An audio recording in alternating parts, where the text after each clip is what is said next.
কি জানিস তুই প্রবাস সম্পর্কে? তুই জানিস প্রবাস কি জিনিস? ঠিক আছে, শোন তাহলে আমি তোকে বলছি। আজ আমি বাড়ি ঘর ছেড়ে আছি প্রবাসে, বউ বাচ্চা সব থেকেও নেই তা কেউ কাছে। কত কষ্টে কাজ করি বুকে পাথর রেখে, কাউকে বলতে পারি না সব কিছু রাখি ঢেকে। 12 থেকে 13 ঘন্টা কাজ করি খেয়ে না খেয়ে, বড় অসহায় লাগে তবুও দিন শেষে গিয়ে। বাবা কল করে বলে, বাবা কেমন আছিস?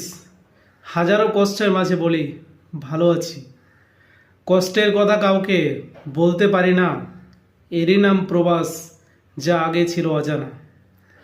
মাঝে মাঝে ভাবি বাড়ি চলে যাব, আবারও ভাবি দায়িত্বের বোঝা নিয়ে কিভাবে বাড়ি আমি যাব। সত্যি এই প্রবাস খেয়ে নেই রঙির ভরা যৌবন, দুর্বল করে মানসিক শান্তি আর পাথর করে মন। হায়রে এই কঠিন প্রবাস জীবন, জীবনকে করে সর্বনাশ, তবুও শেষে সবার কাছে খারাপ আর খেতে হয় বাঁশ। এরই নাম হচ্ছে প্রবাস।